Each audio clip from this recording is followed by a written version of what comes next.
choosing to listen to this short segment of Meditations with Mr. Zeb.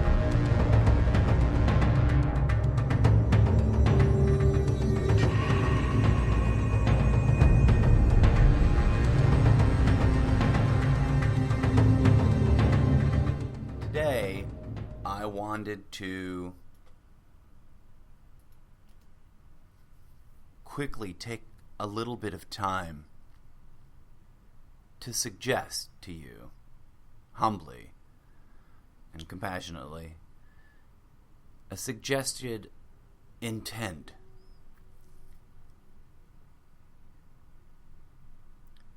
Now, with meditation, there's often much wisdom warning about setting goals. In other words, we get sayings and teachings from individuals in the past who clearly had a lot of experience with meditation and with people learning it and practicing it. And setting goals is something that we have to contend with. To distinguish from a goal, we use the word intent. And I think to further clarify, it helps to consider any intent according to the following litmus test. Does this intent service my needs, my ego, my desires, my attachments? Or does this intent put me in a position of reaching out in service to others? This is significant and worthy of a brief, note. In our postmodern society, there's a lot of spiritual self-help and self-improvement product. And I don't mean to judge that. I'm not making broad or blind criticisms of people out there doing good work. In fact, I myself aspire to join that collection of professional authors someday.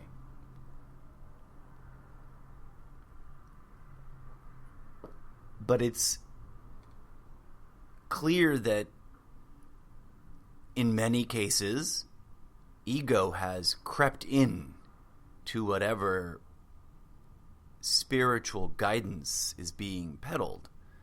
And we must always be on the lookout for that. And I humbly suggest that one of the ways to be on the defensive at all times is to always be very clear about the intent with which you choose to practice a meditation technique. As with all things, meditation is a practice.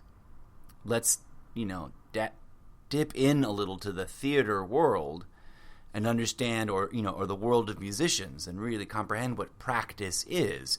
It's hard work. It's hard work pushing a boulder up a hill. It's hard work that requires repetition and failure.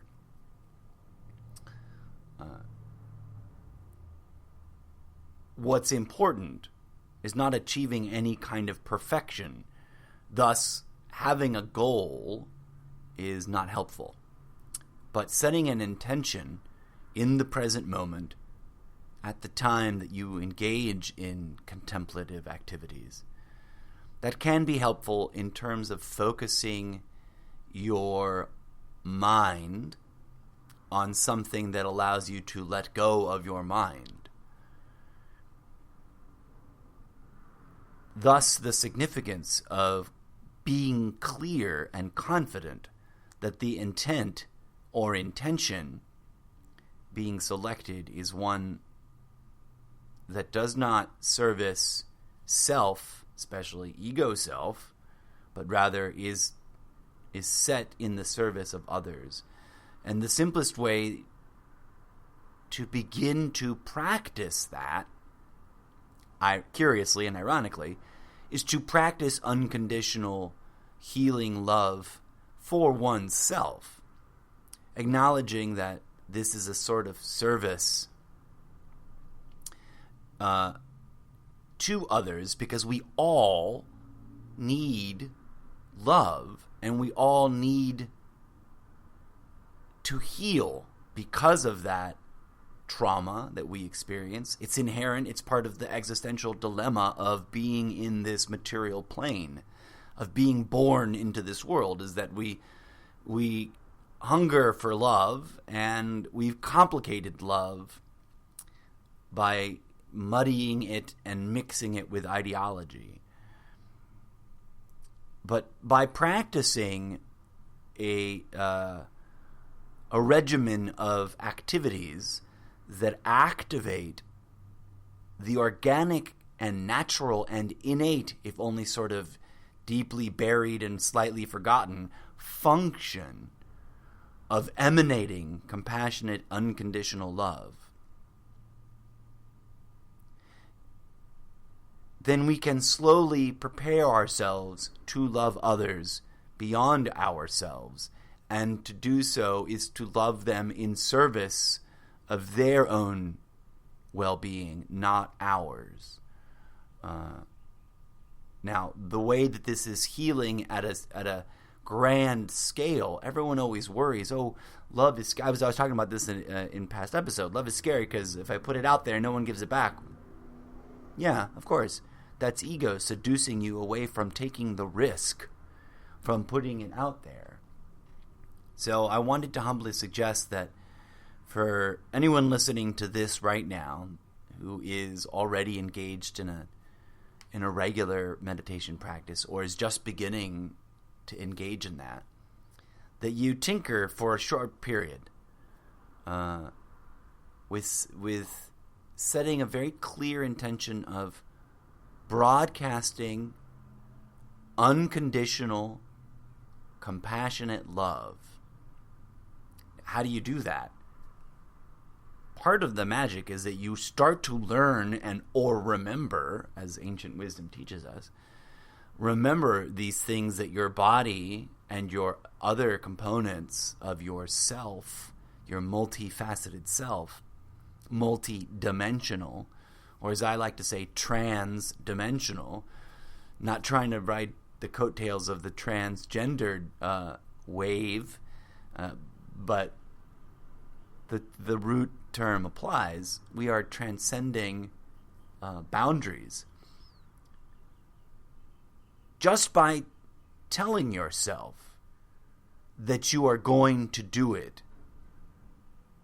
The simplest meditation you can start, whether you understand what it means to broadcast energy or not, is to say, in your meditative time and place, when you've sat and you've silenced yourself as much as possible, and to chant, I choose to broadcast love, or some formulation, some wording of your own, but up that alley, and just include the action which you desire to learn. Pardon me. Include the action, the spiritual activity which you desire to rediscover.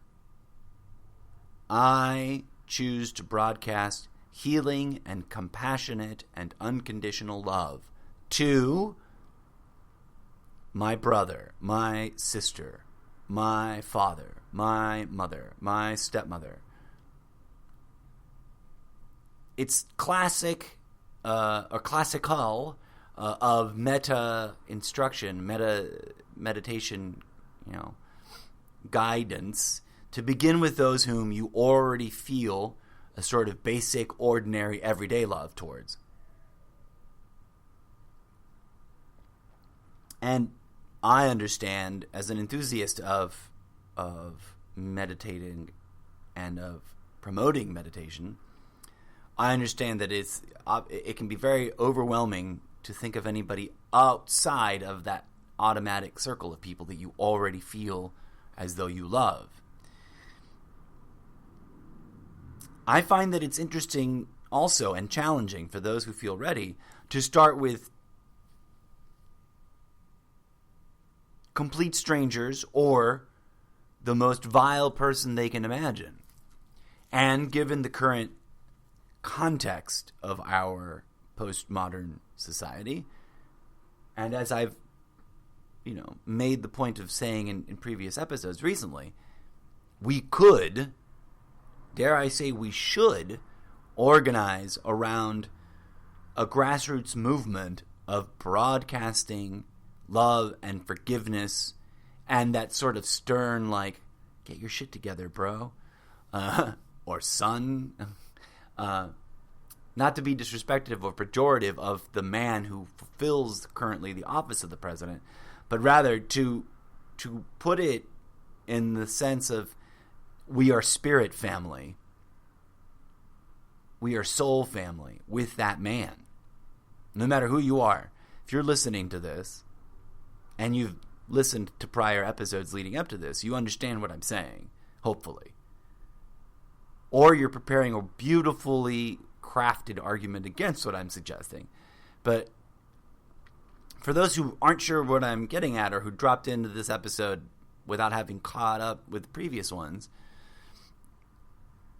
I'll just give you the one-liner. President Trump is a human being, barring an extreme low probability that he's, a lizard overlord and he's going to rip off his mask one day and be like, I'm a lizard. I don't think he's going to do that, right? The probability on that is extremely low. Odds are he's just a human being suffering the pain and trauma of sociopathy, which is engendered or originated by a deep-seated and probably inherited, in other words, he was born into a body geared for this, and into his soul itself was bent in this over lifetimes, to be a man completely consumed by materialist greed and in the desire for more stuff, more leverage, more power. I'm not the first to suggest, and I hope I'm not the last. I hope that I'm the beginning of a massive trend towards, a crashing ocean of transcendental healing love. But I think it's worthy of stopping and acknowledging that love heals. And love is a choice that we choose, and a practice, a skill set we need to practice. Thus my suggestion. Set your intent. Experiment with setting your intent, if you've never done so before, to genuinely allow. I give permission and endorsement or support, whatever phrasing helps for you mentally, psychologically, and spiritually, to give your own body, the cells and organs, the neurons, and, just endless array of living structures in your body. Give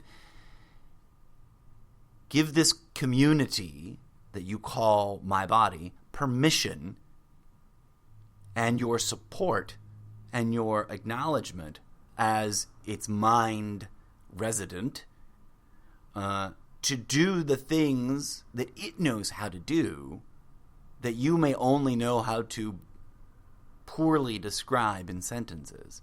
And trust that, like the flower knows how to turn its petals towards the sun, that our bodies have within them the capacity to resonate and emanate energy in frequencies that we have been conditioned to ignore. And although we've been conditioned to ignore them, all it takes to reactivate them is a little bit of self-exploration, self-questioning, liberating oneself from a few thought models that prevent us from perception correctly, perceiving these things clearly. It's why the ancients and Buddhist authors write about correct perception, correct language, correct action. They're not, and you'll note that they'll use that word, but they won't describe any litmus test or moral standard by which to measure correct behavior, correct perception, correct action.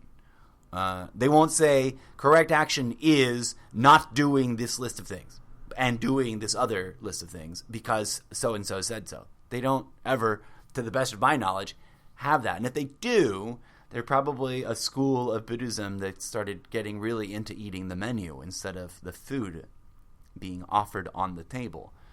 It's a very complex analogy, but and I want to get back to this setting intention thing. So trust in the cosmos, trust in yourself, trust in love. That's always a point of curiosity. I will have some kind of conversation, and I start to engage those who are reading, reading along to consider things up this alley, and I get a lot of retaliation, a lot of hate speech being spewed at the very concept of love as cosmic force, as organic, natural, and supernatural power. And I sit back, I used to get really ramped up about that, and now I sit back and just let them go on and on and on and on and on about how impotent and how impossible and how imaginary love is. And then I ask them, when did you stop believing in love? Because you just argued that it doesn't exist. And it almost invariably has to do with some romantic relationship or some trauma from familial relations. Yeah, and from their youth. And I'm not trying to criticize any group of people who are suffering any pain at all. But what I'm suggesting is that once we address those issues inside each of us, whether we feel like we have that trauma or not, that's when we'll be able to start building that momentum at the species-wide level. Those of us who are less traumatized and less jaded against the concept of love as a cosmic, a divine, a universal and very powerful energy that can be interacted with and I don't want to use the word manipulated, but utilized by the human being,